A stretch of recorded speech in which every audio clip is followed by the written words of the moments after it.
হঠাৎ কারো স্পর্শে আমার ঘুমটা ভেঙে গেল। আমি অনুভব করতে পারলাম কেউ আমার ঠোঁটের সঙ্গে যুদ্ধ করছে। তখনই চোখ খুলে তাকিয়ে দেখার চেষ্টা করলাম, কিন্তু অন্ধকার রুমে কিছুই দেখা যাচ্ছে না। রুমটা অন্ধকার হলো কি করে? আমি তো লাইট জ্বালিয়ে তারপর ঘুমিয়েছিলাম। আমি কিছুতেই বুঝতে পারছি না কে আমার সঙ্গে এসব কিছু করছে। তাই আমি নিজেকে প্রাণপণ চেষ্টা করছিলাম। তখনই শুনতে পেলাম, এই কি হয়েছে তোমার? এরকম করছো কেন? এতদিন তো তুমি সবসময় নিজেকে আমার থেকে দূরে দূরে রাখার চেষ্টা করতে। আজ আমাদের বাসর রাত, আজকেও তুমি নিজেকে আমার থেকে দূরে রাখার চেষ্টা করবে নাকি? আরে নীল, তুমি কখন এসেছো? আমি তো তোমার জন্য অপেক্ষা করতে করতে ঘুমিয়ে পড়েছিলাম। আর রুমের লাইট কেন অফ করেছো? আমি মনে করি আধারের কাজটা আধারে করাই ভালো, তাই আমি রুমের লাইট অফ করে দিয়েছি। তাছাড়া আমি তো শুধু তোমাকেই ভালোবাসি, তোমার দেহটাকে দেখবার ইচ্ছে আমার নেই, তাই তো লাইটটা অফ করে দিয়েছি। সেসব না হয় বুঝলাম, কিন্তু তুমি তো খুব ভালো করেই জানো আমি লাইট অফ করে ঘুমাতে পারি না, আমার ভয় লাগে। তাই আমি সবসময় লাইট অন করেই ঘুমিয়ে থাকি। সব কিছু জানার পরে তুমি রুমের লাইট কেন অফ করেছো?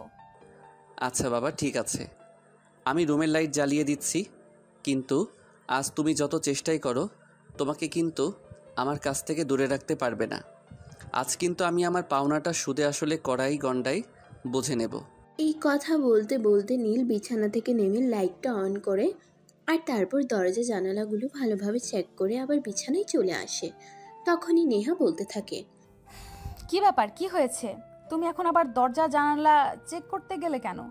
রুমে ঢোকার সময় কি দরজা জানলা বন্ধ করনি, নাকি দরজা জানলা বন্ধ করতে ভুলে গিয়েছিলে?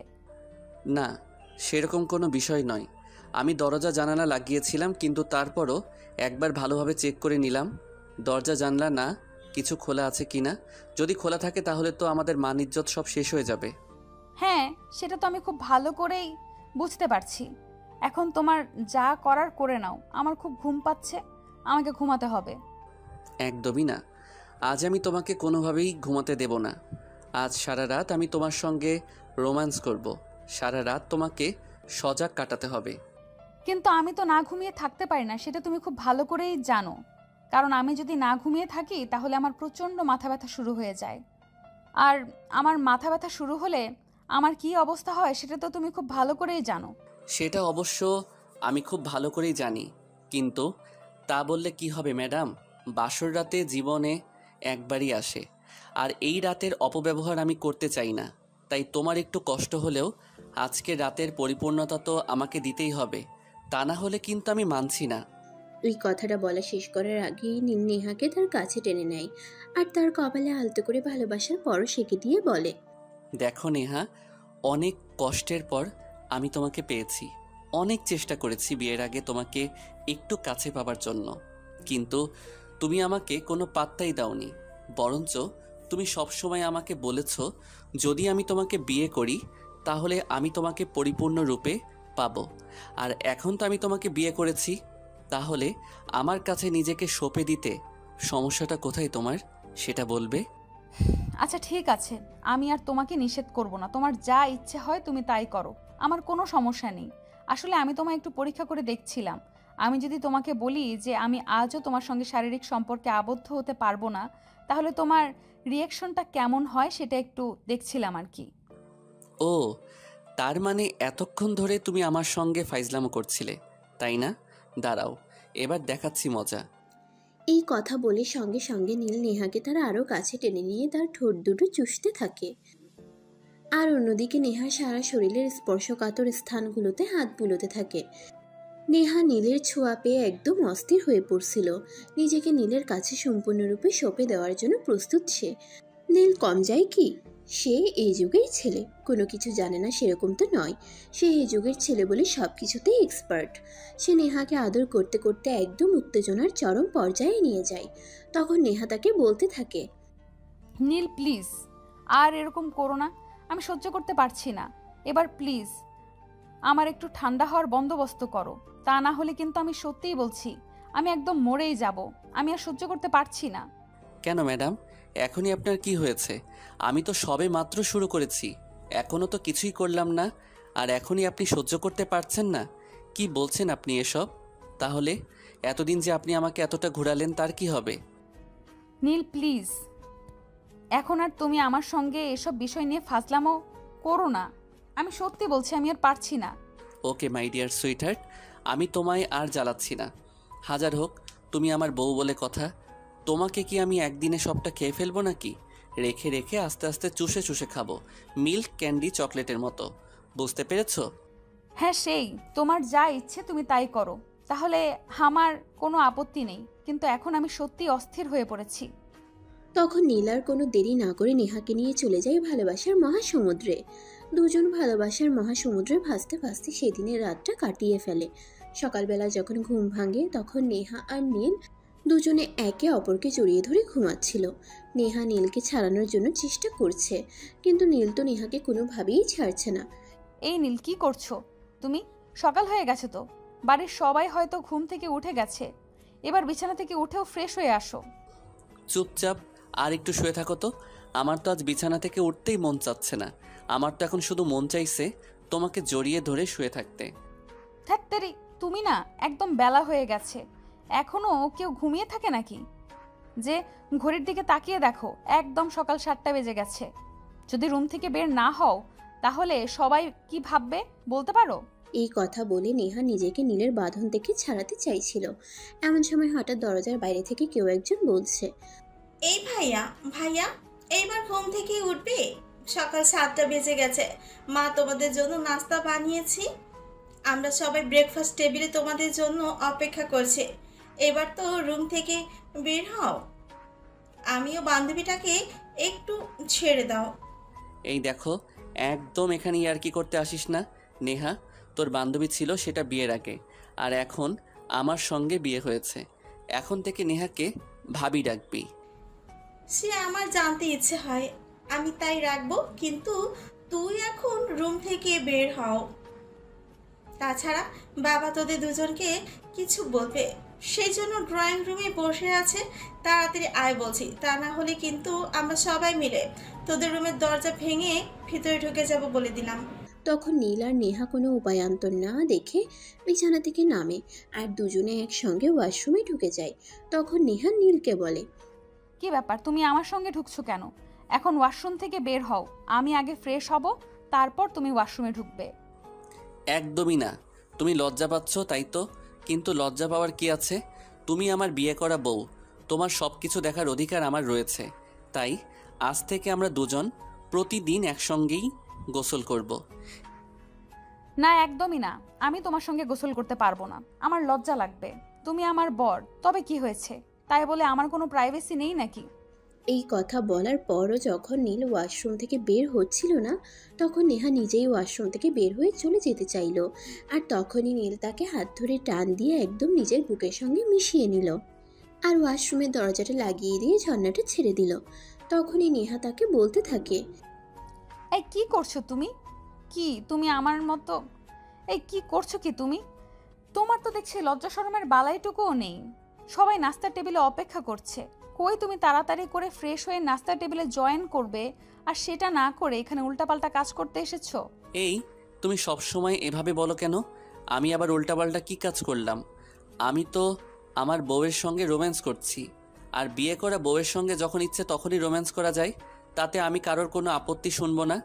ধ্যাত্তেরি, তোমাকে নিয়ে আর পারছি না, আমার মেজাজ একদম খারাপ হয়ে যাচ্ছে।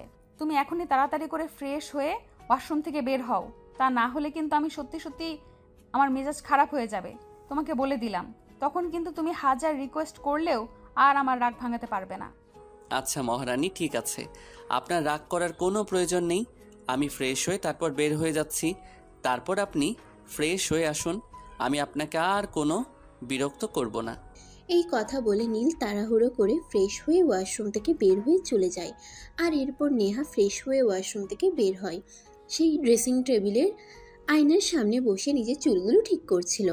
এমন সময় হঠাৎ পেছন থেকে নীল এসে তাকে জড়িয়ে ধরে বলতে থাকে, এই নেহা, চল না, আর একটু আদর করি তোমায়। তোমাকে দেখলে শুধু বারবার আদর করতে মন চাই। আমি কি করব বলো? তুমি তোমার নিজের চোখ দুটোতে কাঠের চশমা লাগিয়ে রাখো, তাহলে আর আমাকে লাবণ্যময়ী রূপে দেখতে পাবে না, আর আদর করতে ইচ্ছে করবে না। বুঝতে পেরেছো? এখন সরো তো এখান থেকে।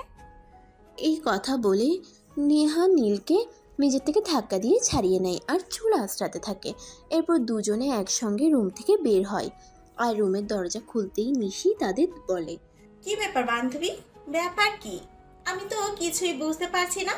আজ প্রথম দিন তুই আমার ভাইয়ের রুমে ঢুকলে, আর আজকে এত বেলা করে রুম থেকে বের হলি? দেখ নিশি, একদম ভালো হচ্ছে না কিন্তু বলে দিলাম। তুই আর তোর ভাই দুটোই একরকম বদমাইশ। সেই জন্যই আমি তোর ভাইকে বিয়ে করতে চাইনি। আমি কি করব? আমার দোষটা কোথায় বল? আমি তো সেই কখন থেকে তোর ভাইকে ঘুম থেকে উঠবার কথা বলছিলাম, কিন্তু সেই তো আমাকে জড়িয়ে ধরে ঘুমিয়েছিল। হ্যাঁ নিশি, নেহা একদম ঠিক কথাই বলেছে। আমাদের দুজনের মাঝখানে তোর চলে আসা একদমই উচিত নয়। হাজার হোক, এখন আমরা হাজব্যান্ড ওয়াইফ। আমরা আমাদের পার্সোনাল টাইম যখন ইচ্ছে তখন কাটাতে পারি, যেভাবে ইচ্ছে সেভাবে কাটাতে পারি। সেখানে ঢোকার মতো তুই কেউ না। হ্যাঁ, আমিও তো সেটাই বলছিলাম।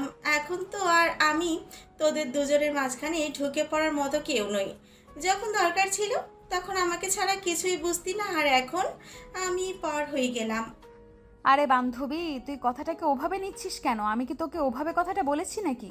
আমি তোকে একদমই ওভাবে কথাটা বলতে চাইনি। আসলে আমি তোকে যেটা বলতে চেয়েছি সেটা হলো, তারপর নেহা নিশিকে কিছু একটা বলতে চাইছিল, কিন্তু নিশি নেহাকে আর সেই সুযোগটা দিল না। তারপর সে নিজেই বলতে থাকলো, হয়েছে হয়েছে, এখন আর ভাব দেখাতে হবে না। আমি সব কিছুই বুঝতে পেরেছি। একটা কাজ কর, সবাই নিচে অপেক্ষা করছে নাস্তার টেবিলে যাওয়ার জন্য।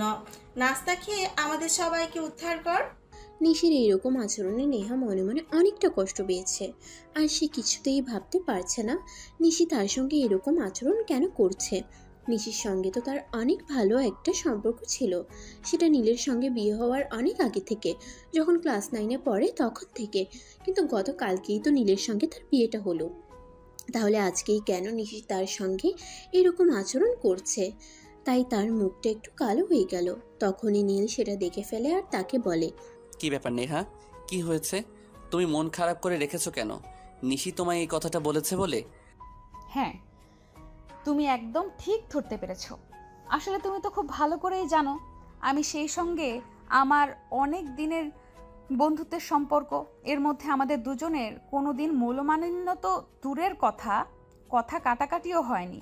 আর আজ কিনা সেই নিশি আমার সঙ্গে এরকম আচরণ করছে। আমি তো এটা কখনোই কোনোভাবেই মেনে নিতে পারছি না। দেখো নেহা, আমি তোমাকে বলছি, তুমি একদম মন খারাপ করো না। নিশি তোমার সঙ্গে ফাইজলামো করছে।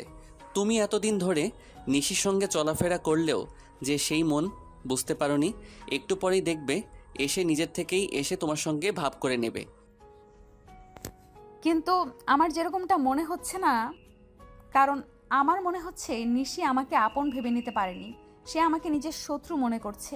যখন থেকে আমি এই বাড়িতে এসেছি নিজের মুখে একটুও হাসি আমি দেখিনি। সেটা তোমার বোঝার ভুল নিশি। নিজেই তোমাকে আমার জন্য পছন্দ করে রেখেছিল।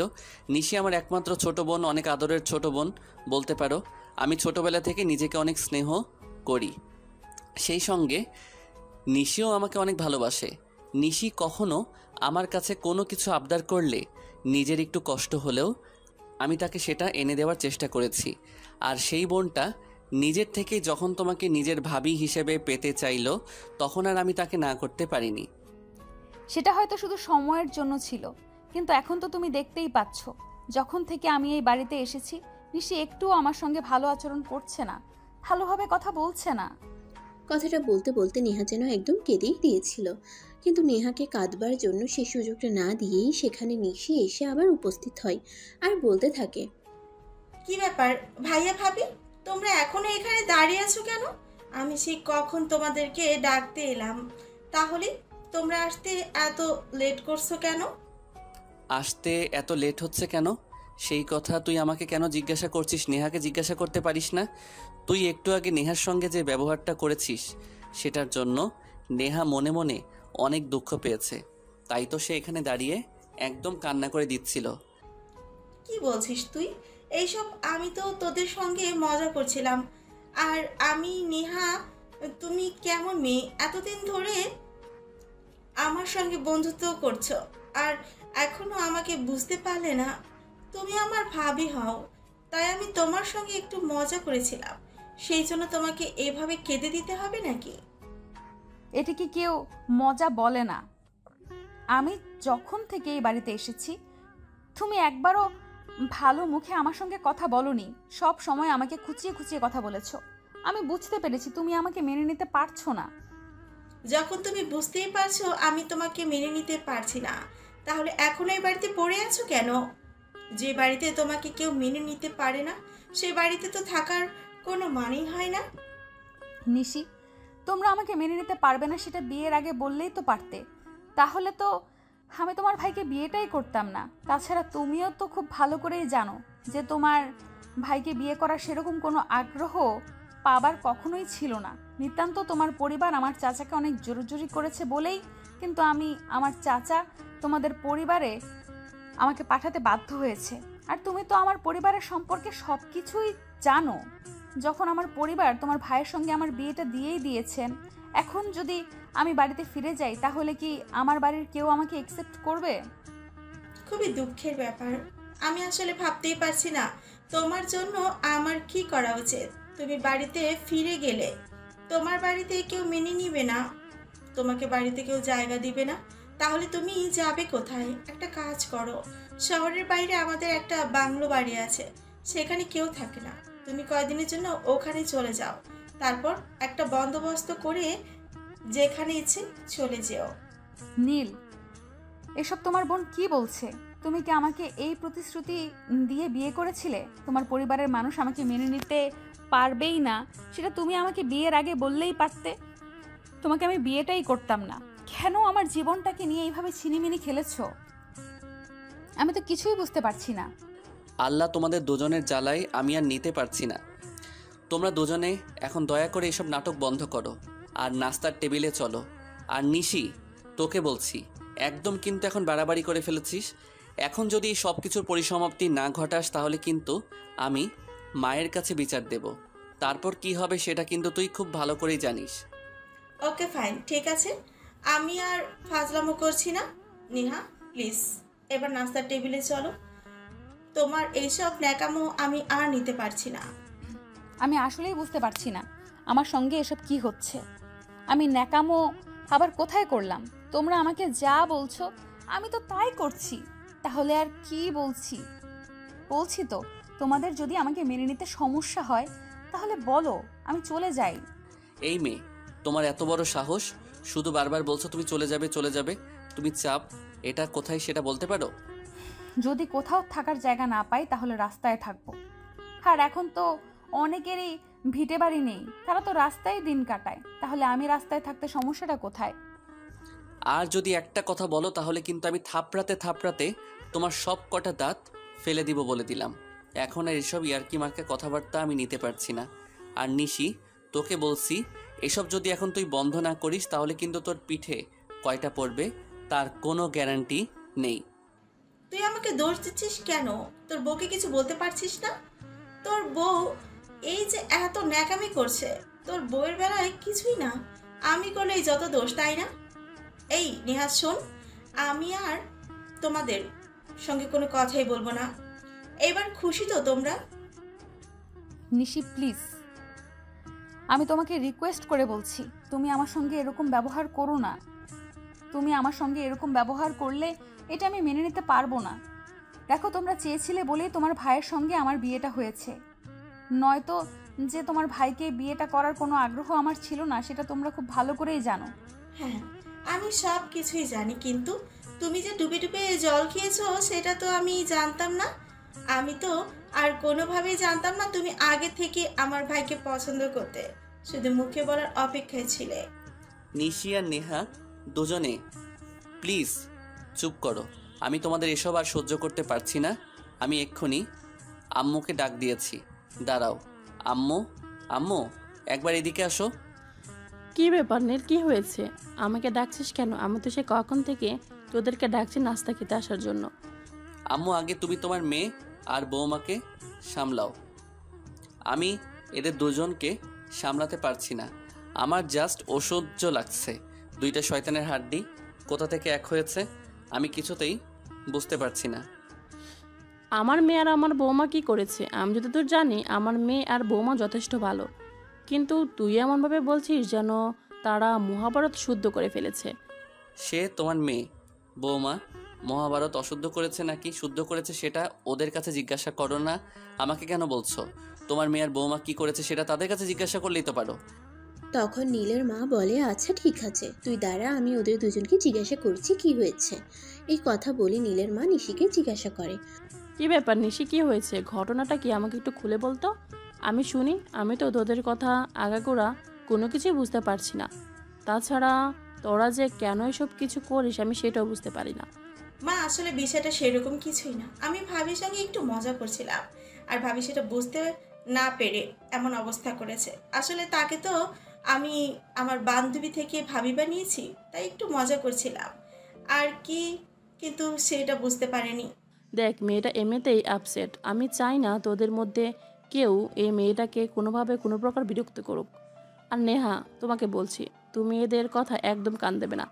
এক একটা বদমাইশের হাড্ডি, ওরা যা বলার বলুক, তুমি এক কান দিয়ে শুনবে, অন্য কান দিয়ে বের করে দেবে। এদের কথায় কখনো কান দেবে না, বুঝতে পেরেছো?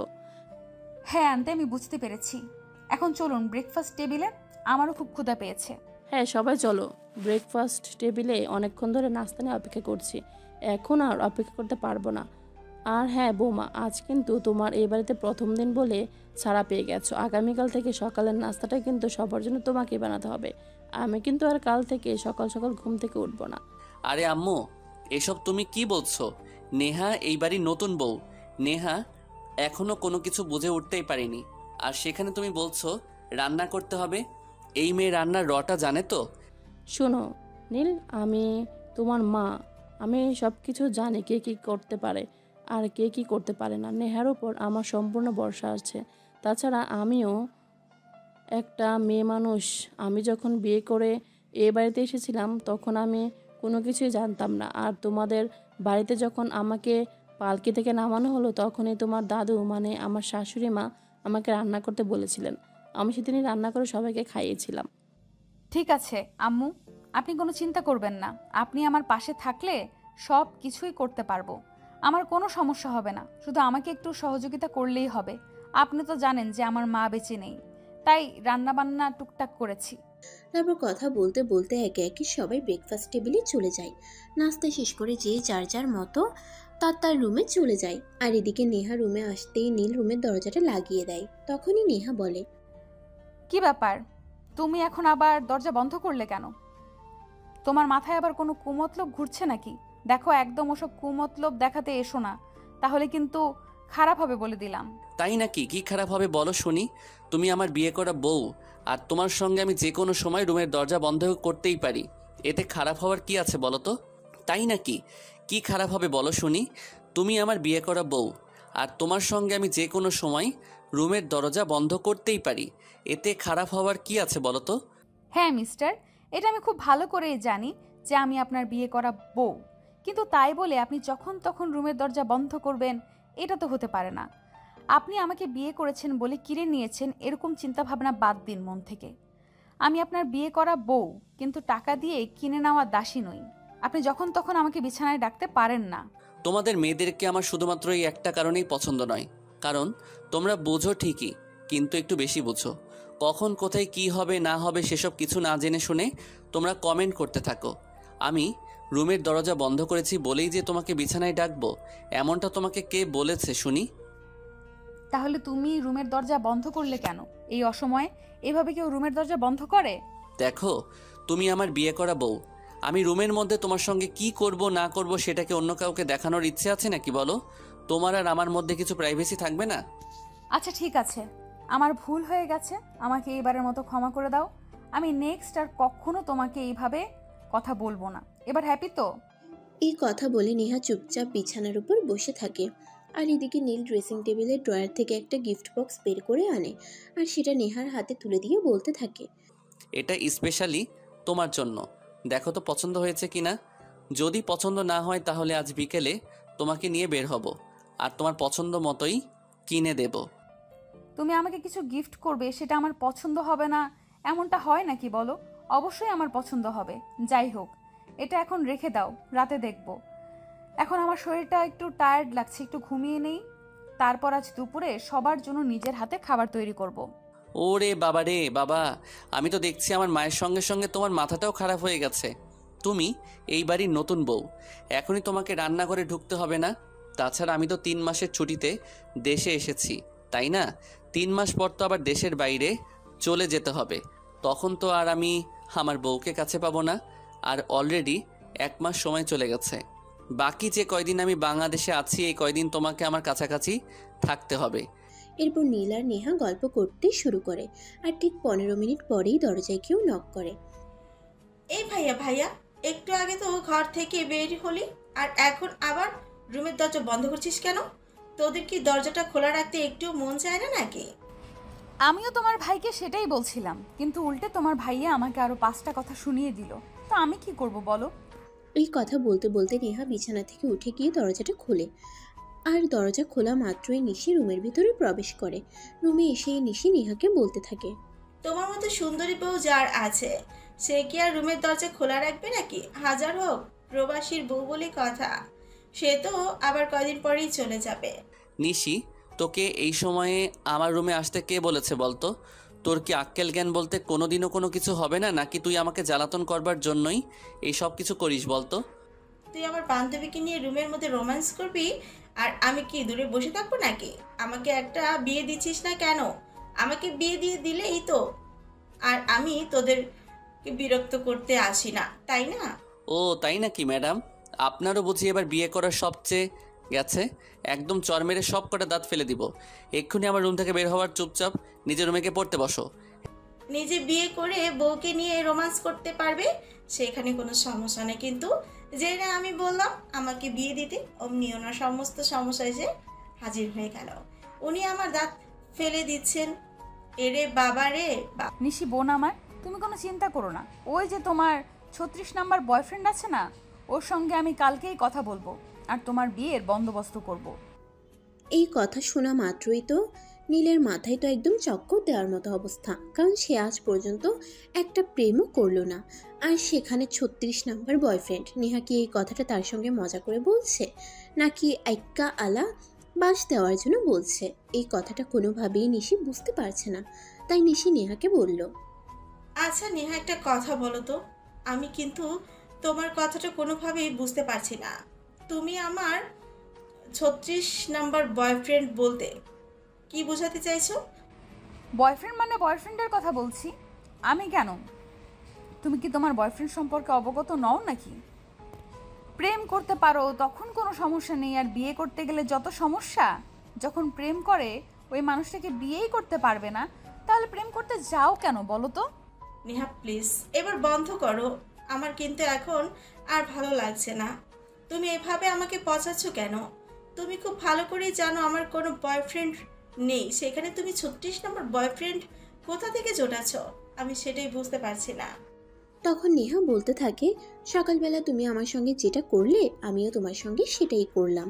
আপন মানুষের সঙ্গে করলে সেটা মজা লাগে, আর নিজের বেলায় করলে সেটা কলিজায় আলাদা লাগে, তাই না? আচ্ছা ঠিক আছে, এখন তুমি কি বলতে এসেছিলে সেটাই বলো। আর তোমার বিয়ে বন্ধ অবস্থায় যত দ্রুত সম্ভব দেখছি করব। নেহা, তুমি আমার সঙ্গে এরকমটা করবে এটা আমার কল্পনাতেও ছিল না। আমি ভাবতে পারিনি তোমার মাথায় এত চিন্তা নিয়ে ঘুমাও কি করে। যাই হোক, আমি এমনিতেই এসেছিলাম, আসলে বাড়ির সকল মেহমান চলে গেছে তো, তাই একা একা ভালো লাগছিল না। শোনো, একটা কাজ করি, বিকেলে আমরা সবাই কোথাও থেকে ঘুরে আসি, তাহলে সবারই ভালো লাগবে। আর সেখানে কিন্তু আমরা পরিবারের সবাই মিলে যাচ্ছি কোথাও ঘুরতে বা রেস্টুরেন্টে খেতে, যেটাই হোক না কেন। তুমি কি তোমার নিজের পায়ে নিজেই কুড়োল মারতে চাইছো নাকি? আমি তো সেটাই বুঝতে পারছি না। তুমি খুব ভালো করেই জানো পরিবারের সকল মেম্বার তোমাকে অ্যাকসেপ্ট করতে পারেনি, আর সেখানে তুমি কি না পরিবারের সকল মেম্বারকে নিয়ে কোথাও ঘুরতে যাবে বলে চিন্তা করছো? হ্যাঁ নিশি, তুই একদম ঠিক কথাই বলেছিস। ছোট কাকিমা কেন যেন নেহাকে অ্যাকসেপ্ট করতে পারছে না। আমি সেটাই বুঝতে পারছি না ওনার সমস্যাটা কোথায়। হ্যাঁ, আমিও সেটাই বুঝতে পারছি না, ছোট কাকিমা কেন যে নেহাকে অ্যাকসেপ্ট করতে পারছে না। আমার মা আমাদের পরিবার যেখানে নেহাকে সানন্দে অ্যাকসেপ্ট করে নিয়েছে, সেখানে উনি কি বোঝাতে চাইছে? দেখো, এটা তো নতুন কিছু নয়। আমি যেদিন থেকে নিজের সঙ্গে বন্ধুত্ব করেছি, যেদিন থেকে এই বাড়িতে আসা শুরু করেছি, সেদিন থেকেই উনি আমাকে একদমই সহ্য করতে পারেন না। উনি আমাকে নিজের প্রতিদ্বন্দ্বী মনে করেন, আর সেটার পেছনে যথেষ্ট কারণ রয়েছে। তোমরা সবাই খুব ভালো করেই জানো ওনার একটা বোনের মেয়ে রয়েছে, যেটাকে নীলের সঙ্গে বিয়ে দেওয়ার চিন্তা করেছিলেন। কিন্তু আমার সঙ্গে নিজের বিয়েটা হয়ে যাওয়াতে খুব বড় একটা প্রবলেম হয়ে গেল, যার কারণে উনি ওনার বোনের মেয়েকে নীলের সঙ্গে বিয়ে দিতে পারলেন না। শোনো, পরিবারের সবাই মেনে নিলেও আমি ওই বিয়েটা কোনোদিনই মেনে নিতাম না, কারণ এই মেয়েটাকে ছোটবেলা থেকে আমি একদম পছন্দ করি না। মেয়েটা সবসময় কেমন যেন একটা উদ্ভট টাইপের, সবসময় শুধু নিজের বিষয়টাই চিন্তা করে, অন্য কারোর ক্ষতি হয়ে গেলেও সেটা দেখার প্রয়োজন মনে করে না। তাই দুনিয়া উল্টে গেলেও ওই মেয়েকে আমি কোনোদিনই আমার ভাইয়ের বউ হিসাবে মেনে নিতাম না। হ্যাঁ নিশি, তুই একদম ঠিক কথাই বলেছিস। এই মেয়েকার যাই হোক বাড়ির বউ বানানো যায় না। যাই হোক নেহা, তুমি এই বিষয়ে কোনো চিন্তা করো না। যেখানে আমি আমার পরিবার তোমাকে পছন্দ করে এই বাড়িতে নিয়ে এসেছি, সেখানে আমরা ওনার কোনো সমস্যাকে কেন বড় করে দেখব বলো তো? ওনার যা ইচ্ছে উনি তাই করুক, তুমি সেদিকে ফিরেও তাকাবে না, তাহলেই সব সমস্যার সমাধান হয়ে যাবে। তারপর নীল, নেহা আর নিশি তিনজনে বসে গল্প করতে থাকে। এদিকে দেখতে দেখতে দুপুর হয়ে এলো। নেহা রুম থেকে বের হয়ে রান্নাঘরে চলে যায় রান্না করার জন্য। তার শাশুড়ি মা রান্না করছিল আর সে তার শাশুড়ি মাকে রান্নার কাজে সহযোগিতা করছিল। তখনই তার ছোট কাকি শাশুড়ি রান্নাঘরে আসে। কি ব্যাপার বড় আপু, তুমি রান্নাঘরে কি করছো? তোমার ছেলে বিয়ে করেছে, এখন থেকে রান্না বান্না সব কাজ তোমার ছেলের বউ করবে, তাহলে তুমি রান্না করছো কেন? হ্যাঁ, সেটা তোমাকে বলে দিতে হবে না, আমি খুব ভালো করে জানি। আমার ছেলে বিয়ে করে আমার জন্য পুত্রবধূ নিয়ে এসেছে, বাড়ির চাকরানি নিয়ে আসেনি যাকে দিয়ে আমি আমার বাড়ির সমস্ত কাজ করাবো। তাছাড়া সে আমার বাড়ির নতুন বউ, তাকে দিয়ে এখনই আমাকে কেন সব কাজ করাতে হবে বল? তোমাদের বাপু ভালো কথা বলতে নেই, কারণ তোমরা ভালো কথাটা কখনোই বুঝবে না। তুমি যদি এক্ষুনি তোমার ছেলের বউকে প্রশ্রয় দিয়ে মাথায় তুলে রাখো, তাহলে ভবিষ্যতে কি হবে সেটা তুমি নিজেই চিন্তা করে দেখো। সে যা করার তো আমাদের সঙ্গেই করবে। তোমার যদি এতই সমস্যা থাকে তাহলে তুমি সংসারটা ভাগ করে নিচ্ছ না কেন? তুমি তোমারটা বুঝে নাও আর আমাদেরটা আমাদের মতো থাকতে দাও, তাহলেই তো সমস্ত সমস্যায় মিটে যায়, আর কোনো সমস্যাই থাকে না। ছেলের বউ বাড়িতে আসতে না আসতেই তুমি আমাকে এমন কথা বলতে পারলে? এটা কিন্তু আমি তোমার কাছ থেকে কখনো আশা করিনি। আমি সবসময় তোমাকে নিজের বড় বোনের মতো দেখতাম, কিন্তু আজ তুমি আমার সঙ্গে যেটা করলে, তুমি বুঝিয়ে দিলে পর কখনো আপন হয় না। এই কথাটা শুনতে শুনতে নেহা রান্নাঘরে প্রবেশ করছিল। আর যেহেতু নেহা এই কথাটা শুনেই ফেলেছে, তাই সে ছোট কাকি শাশুড়িকে উত্তর দেয়। দেখুন কাকিমা, আমি খুব ভালো করেই জানি আমাকে আপনার কোনো দিনই পছন্দ ছিল না, আর হবেও না। তবে তাই বলে আপনি আমার শাশুড়ির সব সময় কানমন্ত্র দিয়ে যাবেন, এটা তো হতে পারে না। কারণ এখন আমি এই বাড়ির বউ। আপনার এই বাড়িতে যতটুকু অধিকার রয়েছে, আমারও ঠিক ততটুকুই অধিকার রয়েছে। তাই আপনি চাইলেই আমার নামে এইভাবে বদনাম করতে পারেন না। দেখলেন তো বড় আপা, আপনি কেমন বেয়াদব মেয়েকে আপনার বাড়ির বউ করে এনেছেন, যে আজ আমার মুখে মুখে তর্ক করছে। কাল আপনার মুখে মুখে তর্ক করবে না, তার কি কোনো গ্যারান্টি আপনি দিতে পারেন? আমি আগেই বলেছিলাম এই মেয়েটা চরম বেয়াদব। আর যাই হোক, এই মেয়েকে বাড়ির বউ বানানো যায় না, কিন্তু আপনারা তো কেউ আমার কোনো কথাই শুনলেন না। উল্টো আমার সঙ্গে জেদ করেই এরকম একটা মেয়েকে আমাদের বাড়ির বউ বানিয়ে নিয়ে এসেছেন। আর হ্যাঁ, এই কারণেই আমার মাকে আমি এত বেশি পছন্দ করি। কাকিমা জানো তো, আমার আর যাই হোক তোমার মতো অন্য কারো কাছে কারণ আমি কুটনেমি করি না। যাই হোক কাকিমা, তোমাকে একটা কথা স্পষ্ট জানিয়ে দিচ্ছি, আজকের পর যদি তুমি কখনো নেহার পিছনে লাগতে আসো, তাহলে কিন্তু আমি ছোট কাকার কাছে তোমার নামে বিচার দিব, এটা বলে দিলাম। কারণ তোমার এসব ব্যবহার ইদানিং আমি আর সহ্য করতে পারছি না। মেয়েটার সঙ্গে থেকে থেকে তো দেখছি তুমিও বড্ড বেয়াদব হয়ে যাচ্ছ। তুমি তোমার কাকিমার সঙ্গে কথা বলছো, সেটা তুমি একদম ভুলেই যাচ্ছ। তুমি তো এর আগে কখনো তোমার কাকিমার সঙ্গে এইভাবে কথা বলতে না। হ্যাঁ বলতাম না, কারণ এর আগে কখনো আমি আমার কাকিমার আসল রূপটা দেখতে পাইনি, তাই। আর যদি আরও আগেই আমি আমার কাকিমার আসল রূপটা দেখতে পেতাম, তাহলে হয়তো আরও আগেই আমি আমার কাকিমার কাছে চরম বেয়াদব হয়ে উঠতাম। যাই হোক কাকিমা, এই আমি তোমাকে শেষবারের মতো বলে দিয়েছি, তুমি কিন্তু নেহার পেছনে আর লাগতে আসবে না। কিন্তু কে শোনে কার কথা? যার একমাত্র কাজই ছিল কুটনামি করা, সে কি আর কুটনামি না করে থাকতে পারবে? এই মহিলা সেই শুরু থেকে, যেদিন থেকে নেহা এই বাড়িতে যাতায়াত শুরু করেছে সেদিন থেকেই নেহাকে সে সহ্য করতে পারে না। কারণ নেহা স্পষ্টভাষী অন্যায়ের প্রতিবাদী, এটাই একমাত্র সমস্যা। যাই হোক ভিউয়ার্স, আমরা সেদিকে পা না বাড়িয়ে চলুন একটু ফ্ল্যাশব্যাক থেকে ঘুরে আসি আর সমস্যাটা আপনাদের সঙ্গে ক্লিয়ার করি। নেহা আর নিশি দুজনে খুব ভালো বন্ধু। পড়াশোনা থেকে শুরু করে যাবতীয় বিষয়ে একে অপরকে সহযোগিতা করে। এভাবেই চলতে থাকে তাদের দিন। হঠাৎ একদিন নিশি খুব অসুস্থ হয়ে পড়ে। সেই কারণে নেহা তার খোঁজ নিতে তাদের বাড়িতে আসে। দরজার সামনে দাঁড়িয়ে কলিং বেল চাপ দেওয়ার পর নিশির আম্মু দরজা খুলে দেয় আর নেহাকে দেখেই বলে, কি ব্যাপার মামুনি, তোমাকে তো চিনলাম না, কে তুমি? আন্টি, আমাকে আপনি চিনবেন না, আমি নিশির বন্ধু। নিশি কোথায়? ও আজ কলেজে যায়নি কেন? ও তুমি নিজের বন্ধু। আসলে নিশি শরীরটা খুব খারাপ, জ্বর এসেছে গতকাল রাত থেকে, তাই ও আজ কলেজে যায়নি। তুমি ভিতরে এসে বসো। তখন আর কোনো কথা না বলে নিশির মাকে অনুসরণ করতে করতে ভিতরে আসে আর ড্রয়িং রুমে বসে। তখনই নিশির কাকি সেখানে আসে। নেহাকে দেখেই তিনি বলতে থাকেন, এই মেয়ে, কে তুমি? তোমাকে তো এর আগে কোনোদিন আমাদের বাড়িতে দেখিনি। আসসালামু আলাইকুম, আমি নেহা, আমি নিশির বন্ধু। নিশি আজ কলেজে যায়নি, সেজন্য খোঁজ নিতে এসেছি। মানুষের কোনো সমস্যা থাকতেই পারে, আর সমস্যা থাকলে কেউ কলেজে যায় না, সেই জন্য আবার বাড়িতে চলে আসতে হয় নাকি? ছোট, এসব কি হচ্ছে? মেয়েটা নিশির বন্ধু, নিশি কলেজে যায়নি বলে নিশির খোঁজ নিতে এসেছে, তাই বলে তুই মেয়েটার সঙ্গে এরকম ব্যবহার করতে পারিস না। তার মানে তুমি কি বলতে চাইছো আমি মেয়েটার সঙ্গে খারাপ ব্যবহার করছি? মোটেও না। আমরাও স্কুল কলেজ লাইফ পেরিয়ে এসেছি, আমাদের বন্ধু বান্ধব ছিল, কিন্তু তাই বলে কোনোদিনও আমাদের বন্ধু যদি স্কুল কলেজে না যেত তাহলে হুট করে এভাবে পারমিশন ছাড়া তার বাড়িতে চলে যেতাম না। শোন ছোট, তখন সময়টা ছিল আর এখন অন্য একটা সময় এসেছে, তাই আমি তোকে রিকোয়েস্ট করে বলছি তুই মেয়েটার সঙ্গে এরকম আচরণ করিস না। আর নেহা, তোমাকে বলছি তুমি ওনার কথা কিছু মনে করো না, উনি বরাবরই এরকম, কার সাথে কেমন ব্যবহার করতে হয় সেটা জানেন না। তুমি আমার সঙ্গে চলো, আমি তোমাকে নিশির রুমে নিয়ে যাচ্ছি।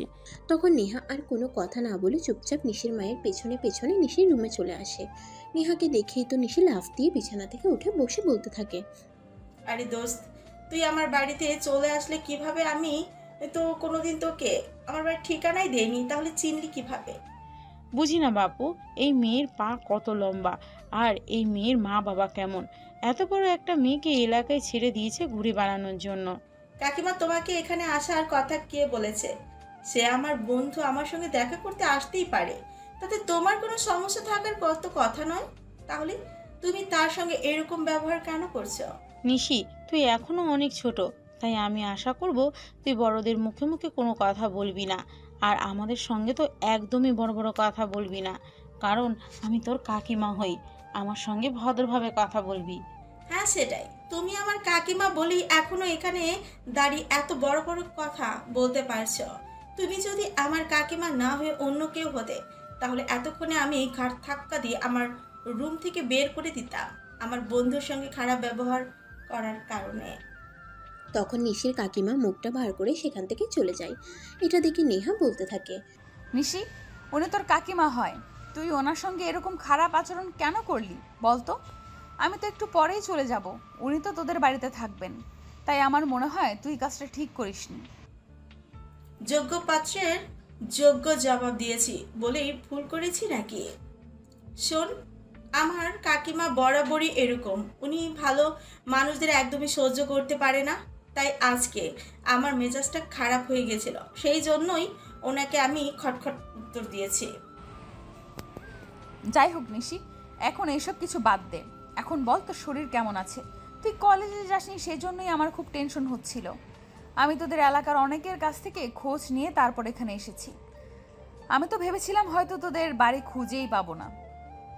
তোকে তো আগেই বলেছিলাম আমাদের এলাকায় আমাদের বাড়ির সবাই এক নামে চেনে, কখনো কোনো সমস্যার পড়লে তুই নিজের থেকে আসতে পারবি, কোনো প্রবলেম হবে না। কখনো কোনো সমস্যায় পড়লে তুই নিজের থেকে আসতে পারবি, কোনো প্রবলেম হবে না। যাই হোক, আমার শরীরের কথা বলি, এখন এতক্ষণ তো একা একা খুব খারাপ লাগছিল, কিন্তু এখন তোকে দেখে আমার শরীর একদম চাঙ্গা হয়ে গেছে। আচ্ছা যাই হোক, শোন, সন্ধ্যা হয়ে যাচ্ছে, আমাকে বাসায় ফিরতে হবে। তা না হলে আমার কাকির চরিত্র তো জানিস, আজে বাজে কথা বলা শুরু করবে। সেই সব কথা আমার আবার সহ্য হয় না। আমি আসছি তাহলে। হ্যাঁ আসলেই তো, আমার তো এটা খেয়ালই ছিল না। আগামীকালকে শরীরটা ভালো লাগে, তাহলে তো কলেজ যাব, সেখানেই তোর সঙ্গে দেখা হবে। নিশির কাছ থেকে বিদায় নিয়ে ওখান থেকে বের হয়ে আসতে চাইছিল, এমন সময় নিশির মা সেখানে এসে উপস্থিত হয়। আর নেহা চলে যাচ্ছে এটা দেখে উনি বলতে থাকেন, কি ব্যাপার মামুনি, তুমি তো একটু আগে এলে আর এখন চলে যাচ্ছ কেন? আমি তো তোমার জন্য নাস্তা বানাচ্ছি, তুমি নাস্তা খেয়ে তারপর যাবে। না আন্টি, সেটা আজকে আর হবে না। আমি অন্য কোনো দিন আসবো। আসলে আজকে প্রথম দিন আপনাদের বাড়িতে এসেছি, রাস্তা তো চিনি না, তাই খুঁজতে খুঁজতে অনেকটাই দেরি হয়ে গেছে। আমাকে আবার সন্ধ্যার আগেই বাড়িতে ফিরতে হবে। হ্যাঁ, মনে হয় একদমই ঠিক কথাই বলছে। আসলে আমার কাকিমার মতো, ওর বাড়িতে ওর একটা কাকিমা আছে, ওর বাবা মা বেঁচে নেই, তাই কাকার কাছেই থাকে। আর যদি ফিরতে সন্ধ্যা হয় তাহলে তো ওকে অনেক বকাবকি করবে। সন্ধ্যা হবে না, সন্ধ্যার আগে তোমাকে বাড়ি পৌঁছে দেওয়ার দায়িত্ব আমার, কিন্তু তুমি নাস্তা না করে যেতে পারবে না। তুমি আমার মেয়ের বন্ধু বলে কথা, আজ প্রথম দিন আমাদের বাড়িতে এসেছো আর কিছু না খেয়ে চলে যাবে? এটা তো হতেই পারে না। তুমি জাস্ট 10 মিনিট ওয়েট করো, 10 মিনিটের মধ্যে আমি নিয়ে আসছি।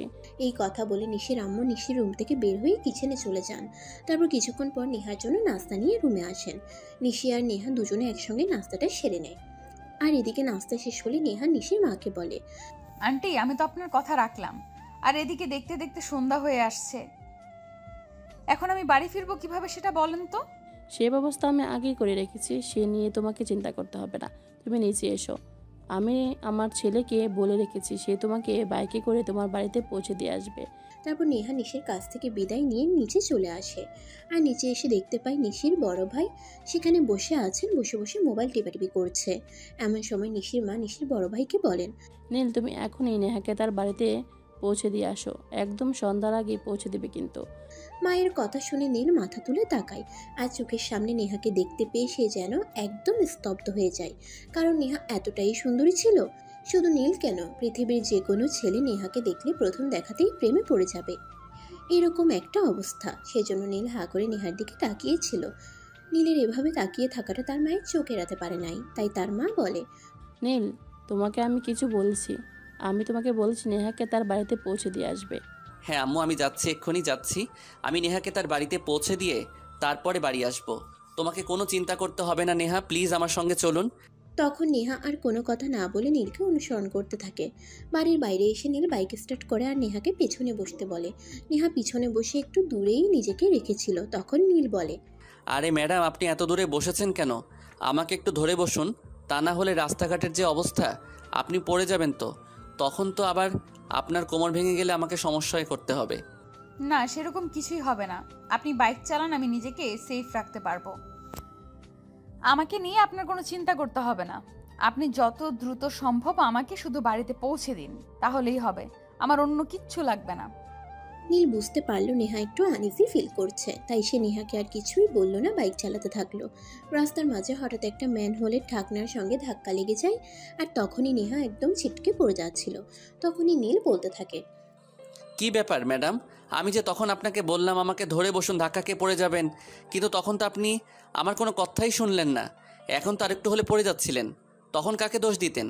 তখন নেহা আর কোনো কথা না বলে একটু কাছে এসে নীলকে ধরে, তারপর বসে। আর নীল বাইক চালাতে থাকে। প্রতিমধ্যে নীল নেহাকে বলে, তা ম্যাডাম, আপনি আমার বোনের বন্ধু সেটা তো শুনলাম, কিন্তু আপনার পরিচয়টা তো এখনো জানা হলো না। আই মিন, আপনার নামটা জানতে পারি? আমি নেহা, নেহা ইসলাম। মাশাআল্লাহ, অনেক সুন্দর। আপনার চেহারাটাও যেমন সুন্দর, তেমনি আপনার নামটাও সুন্দর। আপনার নামটা কে রেখেছিল বলেন তো? আপনি এত কিছু কেন জিজ্ঞেস করছেন? আমি তো সেটাই বুঝতে পারছি না। আমার নাম কে রেখেছিল না রেখেছিল সেটা জেনে আপনার কি লাভ, বলেন তো শুনি। আপনি এমন কেন বলেন তো? আপনি আমার বোনের বান্ধবী হন, সেই সূত্রে আমি আপনাকে কিছু কথা জিজ্ঞাসা করতেই পারি। তাই বলে আপনি এভাবে রিয়্যাক্ট করছেন কেন? আমি আপনার কথার একটু রিয়্যাক্ট করতাম না যদি আপনি এত প্যাচাল না পারতেন।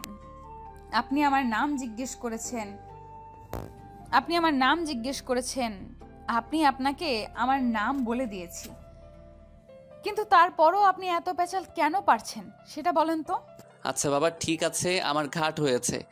আমি আর আপনাকে কোনো কিছুই জিজ্ঞাসা করব না। যাই হোক, আপনি কিন্তু সত্যি অনেক সুন্দরী, বলতে গেলে প্রথম দেখায় প্রেমে পড়ে যাওয়ার মতো বলতে পারেন। এই যে মিস্টার দেখুন, এখন কিন্তু একদম বাড়াবাড়ি হয়ে যাচ্ছে বলে দিলাম। আপনি কিন্তু একদম ধৈর্যের সীমা ছাড়িয়ে যাচ্ছেন। আমি কিন্তু এখন লাফ মেরে বাইক থেকে নেমে যাব বলে দিলাম। আরে ম্যাডাম, আপনার কি মাথা খারাপ হয়ে গেছে নাকি? আপনি যদি এখন লাফ দিয়ে বাইক থেকে নেমে পড়েন তাহলে তার পরিণাম কি হবে সেটা আপনি জানেন। নির্ঘাত একটা অ্যাক্সিডেন্ট, তারপর আপনার হাত পা তো ভাঙবেই, তখন আমি কি কৈফিয়ত দেব সেটা বলতে পারেন? সেই সব কিছু তো আর আমার চিন্তা করার বিষয় নেই। এই সব কিছু হলো আপনার চিন্তা করার কারণ। আপনি একটা অপরিচিত মেয়েকে এত প্রশ্ন করছেন কি করে? আমি তো সেটাই বুঝতে পারছি না। আমি তো অপরিচিত কারোর সঙ্গে কথা বলতে আনকমফোর্টেবল ফিল করি।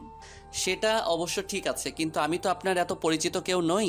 আমি আপনার বান্ধবীর বড় ভাই হই, সেই সূত্রে আপনার খুব কাছেরই একজন বলতে পারেন। হ্যাঁ ভাইয়া, ঠিক আছে, আমি বুঝতে পেরেছি। এখন দয়া করে আপনি গাড়িটা চালান, আমাকে যত দ্রুত সম্ভব আমার বাড়িতে পৌঁছে দিন। আমি আপনার কাছ থেকে আর কোনো অ্যাডভাইস শুনতে চাইছি না, প্লিজ। আপনি মুখটা বন্ধ করে গাড়ি চালান। তখন নীল আর কোনো কথা বলে না, চুপচাপ বাইক চালাতে থাকলো। আর কিছুক্ষণের মধ্যে নেহাদের বাড়ির সামনে এসে বাইক দাঁড়ালো। নেহা বাইক থেকে নেমে কোনো কিছু না বলেই সোজা বাড়ির ভিতরে ঢুকে গেল। এই বিষয়টা নীলের একদম বোধগম্য হলো না, কারণ সে এতটা রাস্তা জার্নি করে এসেছে, অন্তত একটা থ্যাঙ্কস বলা প্রয়োজন ছিল। নীল তখন আর সেখানে অপেক্ষা না করে বাড়িতে চলে এলো, কারণ সে বুঝতে পেরেছে আর যাই হোক এই মেয়ে কখনো পিছন ফিরে তাকাবে না। বাড়িতে এসে নীল সোজা তার বোনের রুমে চলে যায়। গিয়ে দেখে তার বোন মোবাইল টিপাটিপি করছে। তখন সে তার বোনের পাশে বসে বেশ কিছুক্ষণ বসে থাকার পর তার বোন জিজ্ঞাসা করে, কি ব্যাপার ভাইয়া, কি হয়েছে তোর? তুই সেই কখন থেকে এখানে বসে আছিস, আমাকে কিছু বলবি নাকি? হ্যাঁ, আমি তো সেই কখন থেকে তোকে কিছু বলার জন্য এখানে বসে আছি, কিন্তু তুই তো ফোনে এতটাই নিমগ্ন আছিস যে আমি এখানে বসে আছি সেটা তোর চোখেই পড়ছে না। আসলে আমি মোবাইলে গেম খেলছিলাম, তাই তোর দিকে খেয়াল করিনি। আর তোর যদি কিছু বলার থাকে তাহলে তো তুই বলতেই পারতি, আমি শুনে নিতাম। আচ্ছা ঠিক আছে, যা হওয়ার তা হয়ে গেছে। এবার বল তুই কি বলতে এসেছিস? তোর বান্ধবীটা এরকম কেন বলতো? আমি এতটা রাস্তা জার্নি করে তাকে বাড়িতে পৌঁছে দিতে গেলাম, আর সে আমাকে অন্তত একটা থ্যাঙ্কস না জানিয়ে বাড়ির ভিতরে ঢুকে গেল। এরপর আমি আরও অনেকক্ষণ অপেক্ষা করেছিলাম, কিন্তু তোর বান্ধবীটা একবারের জন্য পিছন ফিরেও তাকালো না। কেন রে ভাইয়া, সে তোকে থ্যাঙ্কস জানায়নি বলে এত কষ্ট পাচ্ছিস কেন? তুই কি প্রথম দেখাতেই নেহার প্রেমে পড়ে গেছিস নাকি? সে আমি বলতে পারবো না, শুধু এইটুকুই বলতে পারবো তোর বান্ধবীর চোখের জাদু আছে। সে প্রথম দেখাতে আমার মনটা কেড়ে নিয়েছে। আমার মনটা এখন আর আমার কাছে নেই রে, তোর বান্ধবী নিয়ে গেছে। দেখ ভাইয়া, একটা কথা তোকে আমি বলছি, তুই যেরকম ভাবছিস আমার বান্ধবী কিন্তু সেই রকম না। আমার বান্ধবী সুন্দরী মেয়ে মানুষ, তার পেছনে তোর মতো হাজারটা ছেলের লাইন মারে, কিন্তু আমার বান্ধবী আজ পর্যন্ত কোনো ছেলেকে পাত্তা দেয়নি। আর সেখানে তুই কি না তোর কথা ভাবছিস, একদমই কিছু হবে না রে ভাইয়া। আচ্ছা, তুই আমার বোন নাকি শত্রু সেটাই বল। তোর বান্ধবী কি আমার সত্যি পছন্দ হয়ে গেছে বলতে পারিস? প্রথম দেখাতেই ভালোবেসে ফেলেছি। প্লিজ বোন, আমার একটা কিছু ব্যবস্থা কর। দেখো ভাইয়া, প্রথমত নেহার বাবা মা বেঁচে নেই, তারা একটা রোড অ্যাক্সিডেন্টে মারা গেছেন। এরপর থেকে তার একটা দূর সম্পর্কের চাচা তার দেখাশোনা করে। সেখানে খুব কষ্টে মেয়েটা নিজের পড়াশোনা এগিয়ে নিয়ে যাচ্ছে। বাবার কিছু অর্থ সম্পত্তি ছিল বলেই সে আজ এত দূর আসতে পেরেছে, নয়তো পারত না। সেখানে বলতে গেলে প্রেম ভালোবাসা তার জন্য ফরজ নয়। দেখ নিশি, আমি অত কিছু জানি না, আমি সত্যি বলছি, নেহাকে আমি ভালোবেসে ফেলেছি, যাকে ছাড়া আমি থাকতে পারবো না। প্লিজ নিশি, একটা কিছু কর। আমি কিভাবে কি করব আর কিভাবে কি করতে পারি সেটা তো বুঝতে পারছি না। দেখো ভাইয়া, আসলে দেখা মোবাইল ফোন ইউজ করে না। সে যদি মোবাইল ফোন ইউজ করতো তাহলে আমি তার মোবাইল নাম্বারটা আমি জোগাড় করে দিতে পারতাম, কিন্তু আধুনিক যুগে এসেও অনাধুনিক যুগে রয়ে গেছে নেহা। সেটা কোনো সমস্যা নয়, আমি কালকে একটা মোবাইল কিনে দেব, সেটা তুই তোর বান্ধবীর কাছে পৌঁছে দিতে পারবি তো তাহলেই হয়ে যাবে। আর কিছুই করতে হবে না তোকে। সে আমি নেহার হাত পর্যন্ত পৌঁছে দিতে পারবো, কিন্তু নেহা সেটা একসেপ্ট করবে কিনা আমি আদৌ জানি না, কারণ নেহা কখনোই অপরিচিত কারোর দেয়া কিছু গ্রহণ করে না। আর সেখানে তুমি একটা ছেলে মানুষ, সেটা রিসিভ করবে কিনা আমি বলতে পারছি না। প্লিজ নিশি, আমি তোর বড় ভাই হিসেবে তোকে রিকোয়েস্ট করে বলছি, তুই আমার এইটুকু উপকার কর। তারপর তুই আমার কাছে যা চাইবি আমি তোকে তাই দেব, কোনো কিছুরই কমতি রাখবো না। ঠিক আছে, কোনো সমস্যা নেই। তাহলে তুই একটা কাজ কর, আগামী মাসেই তো তো লন্ডন যাওয়ার আছে, তুই সেখানে থেকে আমার জন্য আইফোন 15 প্রো ম্যাক্স নিয়ে আসিস, তাহলে হবে। আর যদি তুই আমার শর্তে রাজি না হোস, তাহলে আমি তোর জন্য কিছুই করতে পারবো না, আর তুই নিজের চিন্তা নিজেই কর। বোন আমার, তুই আমার কাছে যা চাইবি আমি তোকে তাই দেব। তুই আইফোন 15 প্রো ম্যাক্স চাস তো আমি তোকে এটাই এনে দেব, কিন্তু প্লিজ তুই নেহার সঙ্গে আমাকে একটু সেটিং করিয়ে দে।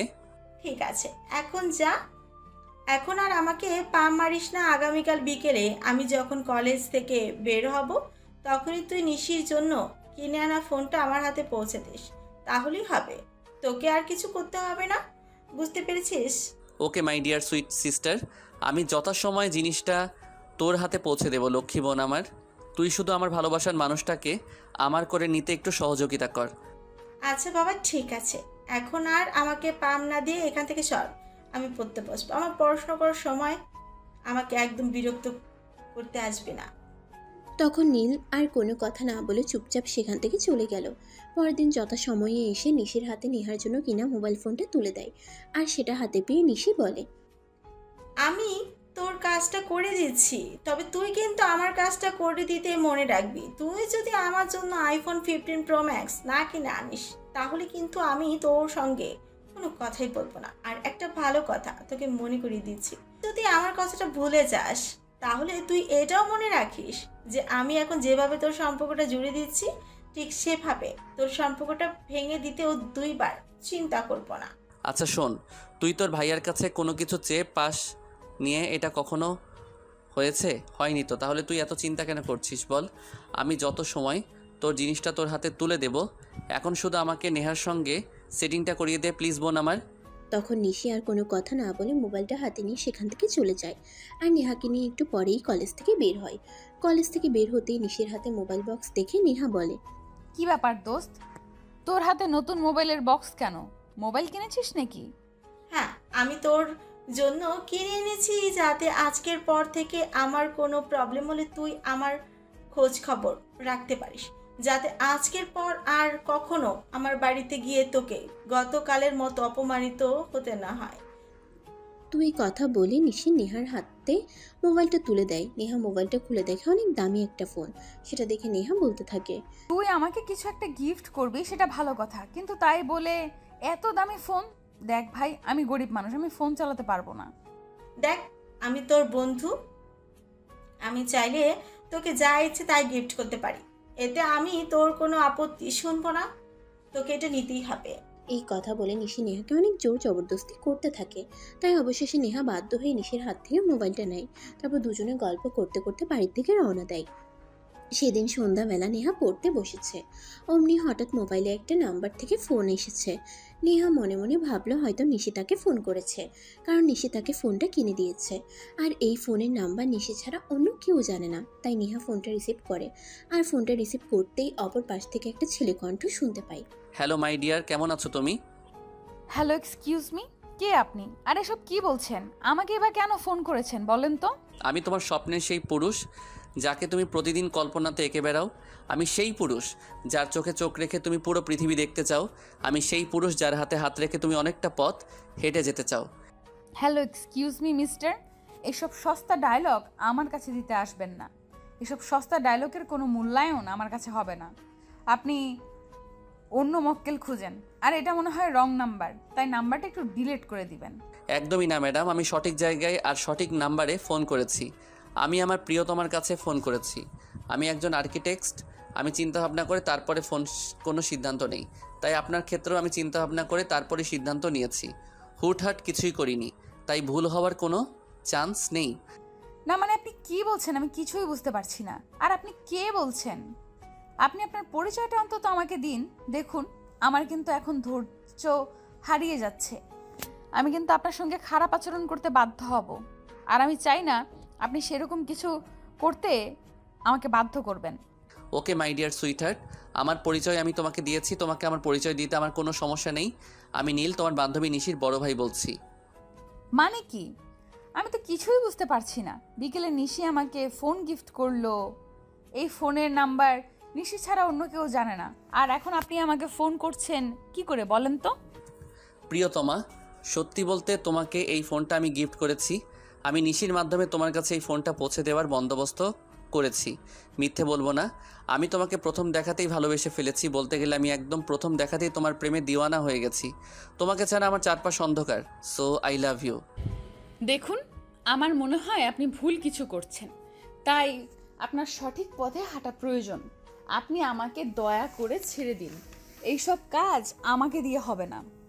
আপনি হয়তো নিজের কাছে শুনেছেন আমার সম্পর্কে, তাই সেই গোলাপে হাত দিয়েন না যে গোলাপে হাজারোটা কাঁটা আছে। আমি সেই গোলাপে হাত দেব যে গোলাপে হাজারটা নয় লাখটা কাটা আছে। আমি অসীম সাগরের তলদেশ থেকে আমার ভালোবাসাকে জয় করে এনে দেখিয়ে দিতে চাই আমার ভালোবাসা সত্যি। প্লিজ নেহা, আমায় অ্যাকসেপ্ট করে নাও। তোমাকে ছাড়া আমি বাঁচতে পারবো না। শুনুন, বেঁচে থাকার মরে যাওয়ার দুটোই আল্লাহ পাক রাব্বুল আলামিনের হাতে। এতে মানুষের কোনো হাত আছে বলে আমি অন্তত মনে করি না। তাই আমি আপনাকে অ্যাডভাইস দেব, যেটা করছেন ভুল করছেন, সঠিক কিছু করুন। আমার পেছনে অযথাই টাইম ওয়েস্ট করবেন না, কোনো লাভ হবে না। কিন্তু আমি যে তোমাকে ভালোবাসি নেহা, তোমাকে ছাড়া সত্যি আমার বেঁচে থাকা সম্ভব নয়। তোমাকে আমি আমার করে পেতে চাই, প্লিজ নেহা। আপনাকে আমি আর কতবার বলবো, আপনার কথায় রাজি হওয়া আমার পক্ষে সম্ভব নয়। আমি একটা অনাথকে সবাই করুণা করতে পারে, কেউ ভালোবাসতে পারে না। তাই আমি আপনাকে রিকোয়েস্ট করে বলছি, আপনি এইসব কথা নিয়ে আর কখনো আমাকে ফোন দিবেন না। এরপর আর কোনো উত্তরের অপেক্ষা না করে নেহা সঙ্গে সঙ্গে ফোনটা কেটে দেয়। আর নীল তখন বারবার ফোন দিতে থাকে। অবশেষে নেহা বাধ্য হয়ে ফোনটা বন্ধ করে দেয়। তখন নীল কোনো উপায়ান্তর না দেখে ছুটে যায় নিশির কাছে, আর নিশির কাছে সমস্ত ঘটনা খুলে বলে। সবকিছু শুনে নিশি তাকে বলে, দেখ, আমি তোকে আগেই বলেছিলাম আমার বান্ধবী নেহাকে দিয়ে প্রেম ভালোবাসা ওসব হবে না, কারণ সে প্রেমে বিশ্বাসী নয়। তাছাড়া তার বাবা মা বেঁচে নেই, সে অন্যের বাড়িতে আশ্রিতা। সেখান থেকে পড়াশোনা করতে পারছে, সেটাই তার জন্য অনেক। প্রেম করা তো তার জন্য শুধুমাত্র বিলাসিতা। নিশি প্লিজ বোন আমার, তুই আমার জন্য কিছু একটা কর। আমি নেহাকে খুবই ভালোবাসি। নেহাকে ছাড়া আমার বেঁচে থাকা একেবারে অসম্ভব। তুমি সেটা বোঝার চেষ্টা করো। সে না হয় আমি বুঝালাম, কিন্তু এত কিছু বুঝে আমি কি করব? তুই সেটা আমাকে বল। নেহা আমার বন্ধু, সেটা ঠিক আছে, কিন্তু আমি তার সম্পর্কে যা যা জানি সব কিছুই তো তোকে বললাম। এখন যদি সে রিলেশনে যেতে না চায়, তাহলে আমি কি করে তাকে জোর করতে পারি? সে আমি অত কিছু বুঝি না, তোর যা করতে হয় তুই তাই কর, কিন্তু তার বিনিময়ে নেহাকে আমার চাই চাই চাই। তুই বোন হিসেবে ভাইয়ের এতটুকু উপকার কর। আচ্ছা ঠিক আছে, তুই আমাকে একটু চিন্তা করতে দে, আমি দেখি কি করা যায়। আর হ্যাঁ, আমি না বলা পর্যন্ত তুই কিন্তু আবার নেহাকে ফোন দিতে যাস না, তাহলে কিন্তু ইতি বিপরীত হতে পারে। অতঃপর নীল আর কিছু না বলে সেখান থেকে চলে যায়। আর এদিকে নিশি পরের দিন সকালবেলা যখন কলেজে যাওয়ার জন্য বাসা থেকে বের হয়, তখনই নেহা তাদের বাড়ির সামনে দাঁড়িয়ে তার জন্য অপেক্ষা করছিল। নিশি যেই না নেহার একটু কাছাকাছি এলো, তখনই নেহা বলতে থাকলো, দেখ নিশি, তুই আমার বন্ধু, আমি তোকে বিশ্বাস করি, কিন্তু আমার বিশ্বাসের ঘরে তুই এইভাবে এমন কিছু একটা করবি সেটা আমি কল্পনাও করিনি। তুই আমার বন্ধু বলে তুই আমাকে ফোনটা গিফট করেছিস, আর সেটা আমি নিয়েছি, কিন্তু তার পেছনে অন্য কোনো রহস্য বা উদ্দেশ্য থাকবে সেটা কিন্তু আমি কল্পনা করিনি। নেহা প্লিজ বন্ধু, তুই আমার মাথা ঠান্ডা কর, আমার কথাটা শোন, আমি তোকে কিছু বলতে চাই। আচ্ছা নিশি, তুই তো আমার সম্পর্কে সব কিছুই খুব ভালো করেই জানিস। তোর কি মনে হয় এরপরও আমি তোর কোনো কথা শুনতে রাজি?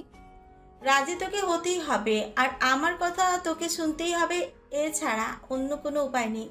দেখ, আমার ভাইয়া কিন্তু ছেলে হিসেবে যথেষ্ট ভালো, আর সে ভালো একটা কোম্পানিতে চাকরি করছে পড়াশোনা শেষ করে। তাই আমি মনে করি তাকে অ্যাভয়েড করার মতো কোনো কারণ তোর হাতে নেই। আমি মানছি তোর ভাই ছেলে হিসেবে ভালো, আর ভালো একটা কোম্পানিতে চাকরিও করছে। সেই সূত্রে সে একটা ভালো বেতনও পায়, আর সেই জন্যই তোর ভাইকে মেনে নিতে হবে এমন কোনো কারণ আমার জানা নেই। তাছাড়া যেখানে তুই, আমি আর আমার ফ্যামিলির ব্যাকগ্রাউন্ড সম্পর্কে সব কিছুই জানে, সেখানে এইসব কথা বলা পাগলের প্রলাপ ছাড়া আমার কাছে কিছুই মনে হয় না। নেহা চুপ কর। তুই এতক্ষণ ধরে আমি শুধু তোর বকবকানি শুনেই যাচ্ছি। এবার তুই আমাকে কিছু বলতে দে। আমার ভাইয়া তোকে সত্যি অনেক ভালোবাসে। প্রথম দেখাতে সে তোকে অনেক ভালোবেসে ফেলেছে, যাকে বলে লাভ এট ফার্স্ট সাইট। তার পৃথিবীতে বলতে সে এখন শুধু তোকেই দেখতে পায়। তুই ছাড়া তার পৃথিবীতে অন্য কোনো মেয়ে মানুষের বিচরণ নেই। তাই আমি তোকে শেষবারের মতো রিকোয়েস্ট করে বলছি, তুই আমার ভাইকে প্লিজ অ্যাকসেপ্ট করে নে। ধরলাম আমি তোর ভাইকে একসেপ্ট করেই নিয়েছি, কিন্তু তোর ফ্যামিলি, তোর মা, তোর বাবা, তাছাড়া তোরা তো জয়েন্ট ফ্যামিলিতে বিলং করিস। তোর ফ্যামিলির কেউ আমাকে কোনো দিনও একসেপ্ট করবে না, হাজার হোক আমি একটা এতিম মেয়ে। তুই যদি অনাথ না হয়ে একটা বেদে কন্যাও হতি, তাহলে আমার ভাইয়া তোকেই চাইতো। তাই আমি বলবো ওইসব কিছু অজুহাত আমার ভাইকে দেখিয়ে কোনো লাভ হবে না, কারণ আমার ভাইয়া সত্যি তাকে ভালোবাসে। সে জাতকুল আর ধর্ম বর্ণ বিচার করে না। নিশি, আমি বুঝতে পারছি না তুই কেন এভাবে আমাকে জোরাজুরি করছিস।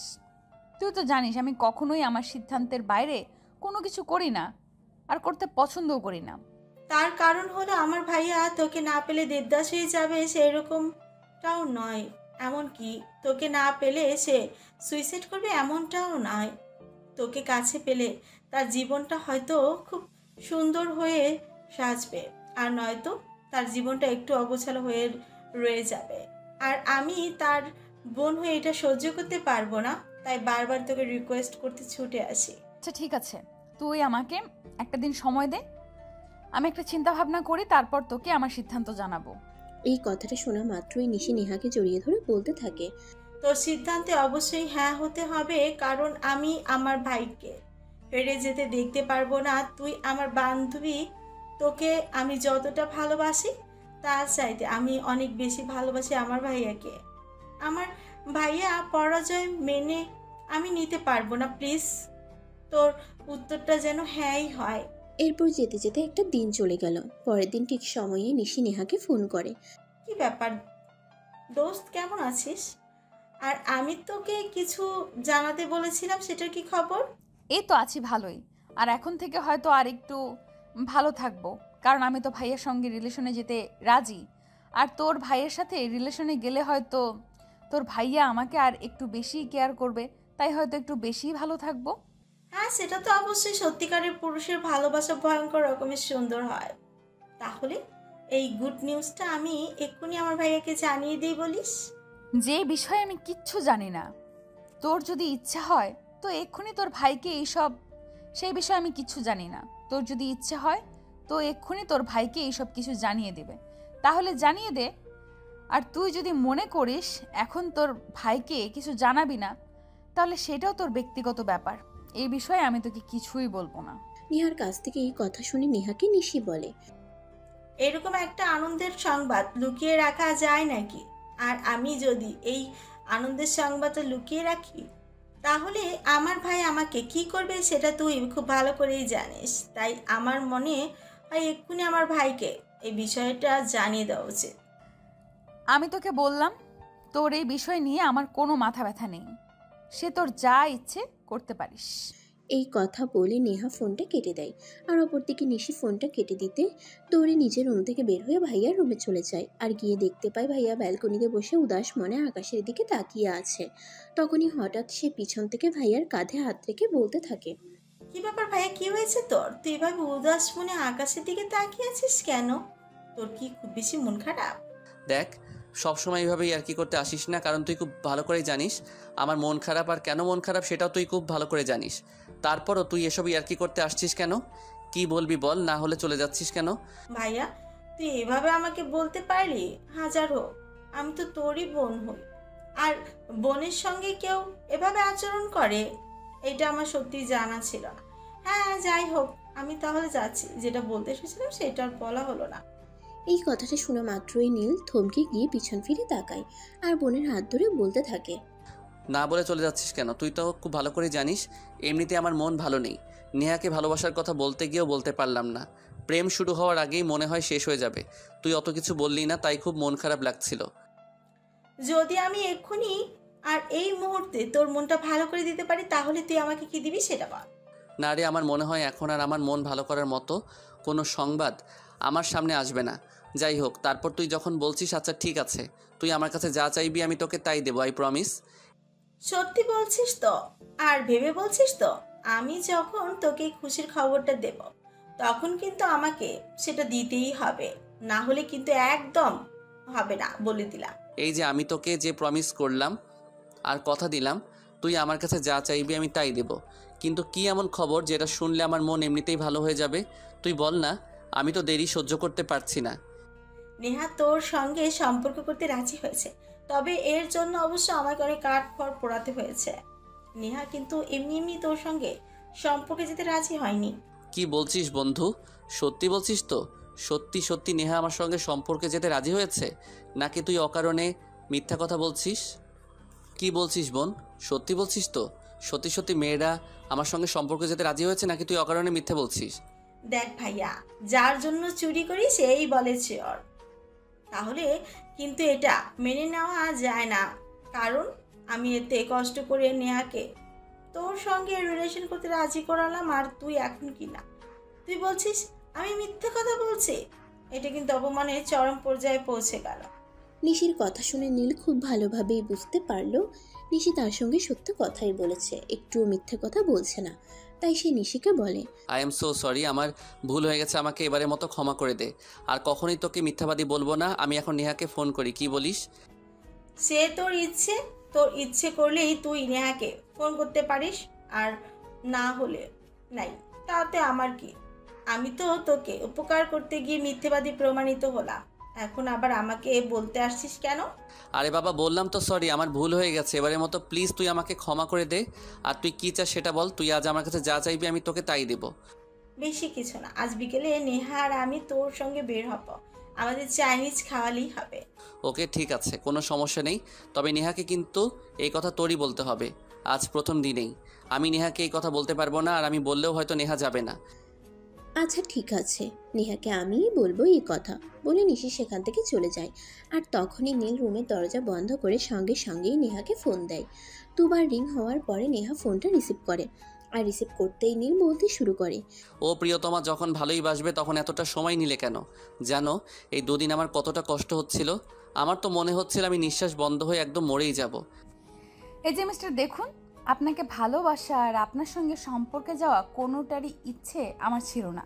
শুধু আপনার বোন অনেক রিকোয়েস্ট করে বলেছে, সেজন্য হাজার হোক সে আমার বেস্ট ফ্রেন্ড বলে কথা। এইভাবে নীল আর নেহা দুজনে কথা বলতে থাকে আর তাদের মধ্যে প্রেম ভালোবাসা দৃঢ় হতে থাকে। এরপর চলে গেল আরও 2 মাস। ইতিমধ্যে নীল লন্ডন চলে গেছে তার ব্যবসার কাজে। তবে দূরে চলে গেছে বলে তাদের দুজনের মধ্যে যোগাযোগ বন্ধ সেরকমটা কিন্তু নয়। তারা কিন্তু প্রতিদিন রাতে ফোনে কথা বলে, মেসেঞ্জারে মেসেজেও কথা বলে। ভালোই কাটছিল তাদের সময়। তবে সেই ভালোটা আর বেশি দিন টিকলো না। নীল লন্ডনে যাওয়ার কয়েকদিন পরেই নেহার চাচা হঠাৎ স্ট্রোক করে মারা যান। বিষয়টা সে পর্যন্তই নয়। নেহার চাচা মারা যাওয়ার পর নেহার চাচি নেহাকে বাড়ি থেকে বের করে দেন। আসলে উনি নেহাকে আগে থেকেই সহ্য করতে পারতেন না।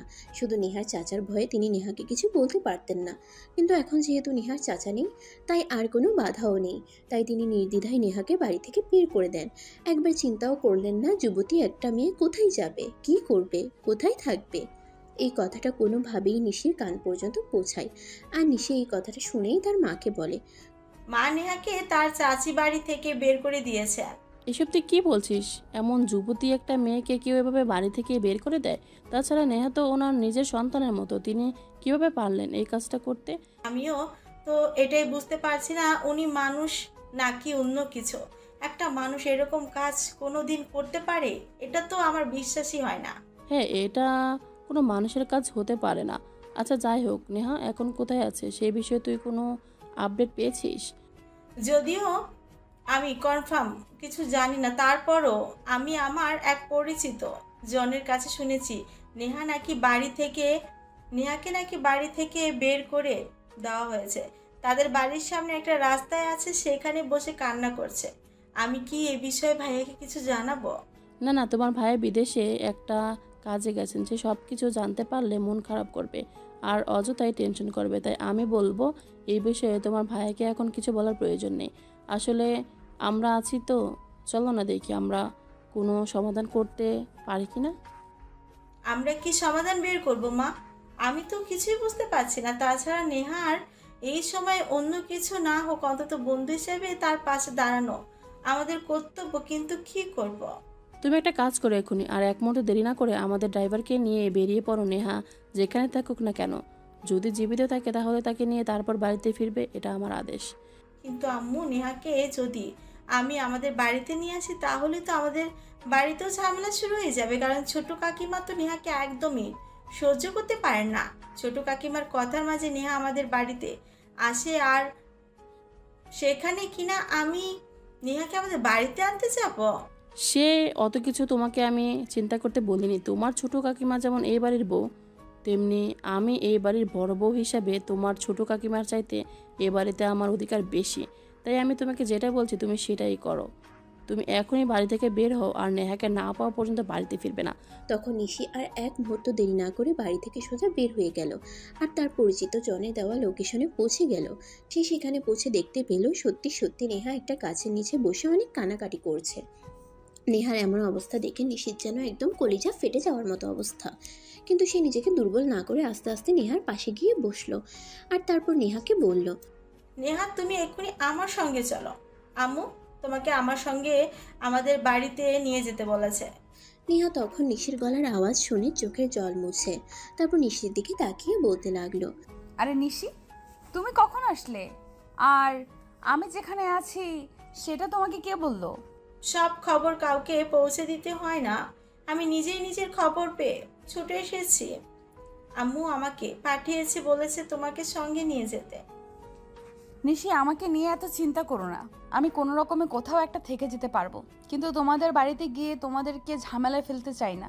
প্লিজ নিশি, এখান থেকে চলে যাও। নেহা, এখন কিন্তু খুব বেশি বাড়াবাড়ি হয়ে যাচ্ছে। তুমি কিন্তু আমার কোনো কথাই শুনছো না। আমি তোমাকে কত করে বলছি, আম্মু বলেছে তোমাকে নিয়ে যেতে, আর এইদিকে তুমি বারবার আমার মুখের উপর বলেই চলেছো তুমি যাবে না। তুমি চেয়েছো, ওটা কি বলবে? আমি আবার কি চাইবো বলো?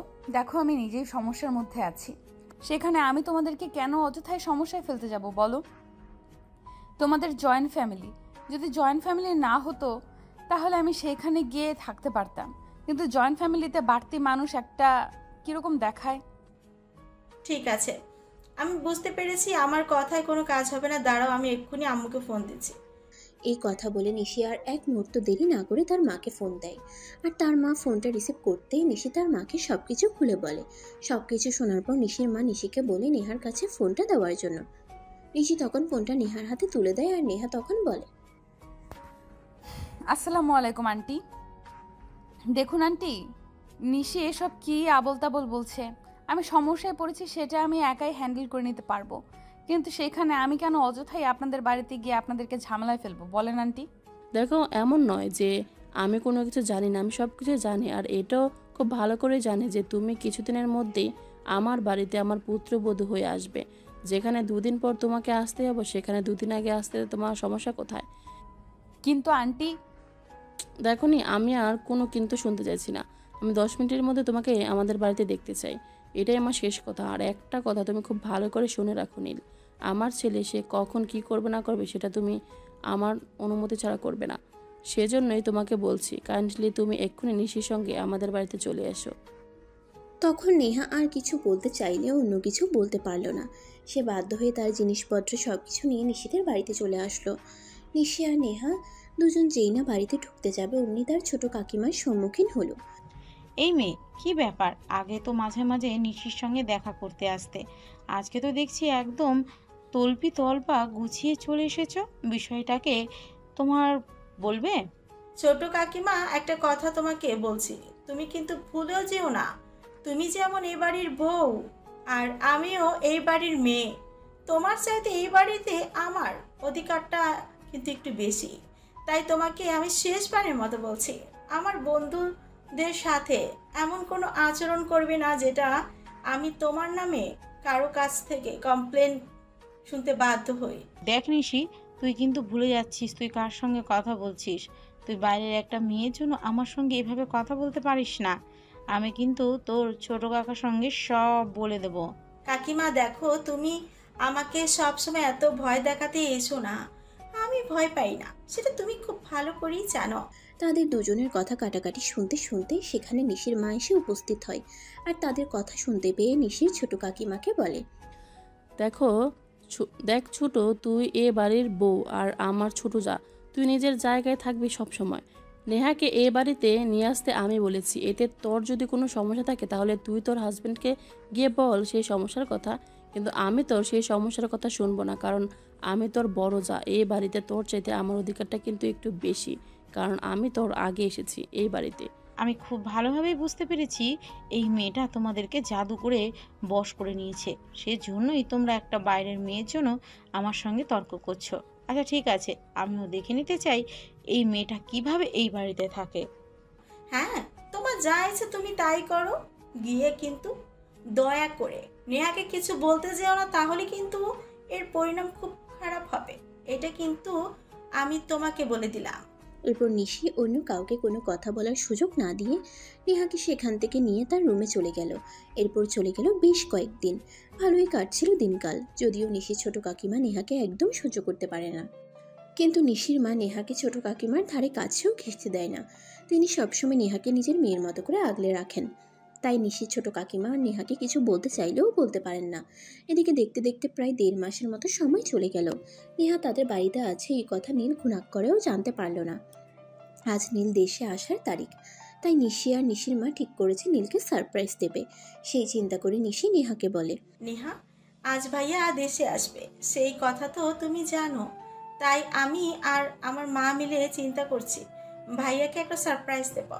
সারপ্রাইজ দিব সেটা না হয় বুঝলাম, কিন্তু কিভাবে সারপ্রাইজ দেবে আর কে সারপ্রাইজ দেবে সে সব কিছু তো আমাকে বললে না, তাহলে আমি জানবো কি করে? আমি বলছি শোনো, আমি ঠিক করেছি আজ তোমাকে বউ সাজিয়ে রেডি করে রাখবো, আর নীল যখন বাড়িতে এসে কলিং বেল চাপ দিবে তখন তুমি দরজাটা খুলবে, তারপর নীলের রিয়াকশনটা কি হয় সেটা দেখবো। কিন্তু এটা করা কি আদৌ ঠিক হবে? কেন ঠিক হবে না? অবশ্যই ঠিক হবে। তার মধ্যে তোমার জন্য একটা সারপ্রাইজ আছে। আমি আজ কাজী সাহেবকে বলে রেখেছি, তিনি বাড়িতে এসে আজ রাতে তোমাদের বিয়ে পড়িয়ে দেবেন। যেহেতু তোমার চাচা জীবিত নেই, তাই আমি তোমার চাচিকে খবর পাঠিয়েছিলাম, কিন্তু তোমার চাচা আসবেন না জানিয়েছেন। তাই আমি সিদ্ধান্ত নিয়েছি আমাদের পরিবার মিলেই তোমাকে আর নীলকে বিয়ে করিয়ে দেবে। এই কথা শুনে নেহার চোখ দুটো যেন খুশিতে ঝলমল করছিল। এদিকে নিশিরও মনে মনে অনেক আনন্দ লাগছিল। তার একমাত্র ভাইয়ের বিয়ে বলে কথা, সে অনেক আনন্দ করবে। যদিও এখন অনুষ্ঠান করা হচ্ছে না, তবে নিশি তার মা আর তার পরিবার মিলে সিদ্ধান্ত নিয়েছে আজ তাদের ম্যারেজ রেজিস্ট্রি হয়ে গেলে কিছুদিনের মধ্যেই আনুষ্ঠানিকভাবে তাদের বিয়ের কাজ সুসম্পন্ন করা হবে। তবে আজ যেহেতু নীল অনেকদিন পর বাংলাদেশে ফিরে আসছে আর নেহার জীবনেও এমন একটা দুর্ঘটনা ঘটে গেছে, তাই তারা নীলকে সারপ্রাইজ আর নেহাকে একটু আনন্দ দেওয়ার জন্য এরকম একটা সিদ্ধান্ত নিয়েছে।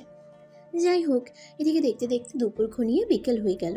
নেহা আর নিশি দুজনে পার্লার থেকে সেজেগুজে রেডি হয়ে বসে আছে নীল কখন আসবে সেই অপেক্ষায়।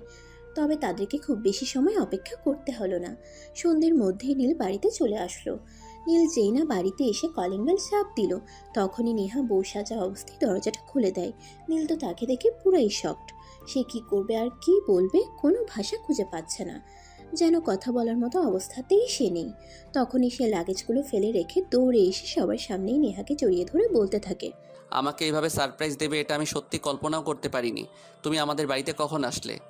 ভাইয়া, সেসব কথা তোকে পরে বলছি, এখন নেহাকে একটু ছাড়। এখানে পরিবারের সবাই রয়েছে, তোর কি পরিবারের সবার সামনে নিজের হবু বউকে জড়িয়ে ধরতে একটু লজ্জা করছে না? তোর চাই লজ্জা করবে কেন? আমি কি বাইরের কাউকে জড়িয়ে ধরেছি নাকি? আমি তো আমার হবু বউকে জড়িয়ে ধরেছি, তাহলে এখানে লজ্জা পাওয়ার কি আছে? তারপরও যেহেতু এখানে পরিবারের সবাই আছে, তাই নীল নেহাকে ছেড়ে দিয়ে তার কপালে আলতো করে একটা ভালোবাসার পরশ রেখে দিল। তখনই তার মা তাকে বলতে লাগলো, নীল, তোমার জন্য আরও একটা সারপ্রাইজ আছে। আজ বিকেলেই তোমার আর নেহার বিয়ে। কি বলছো আম্মু? আমি তো তোমাদের কথা বিশ্বাসই করতে পারছি না। আমি এই কয়েক মাসের জন্য দেশের বাইরে গেলাম, আর এর ভিতরে তোমরা এত কিছু চিন্তা।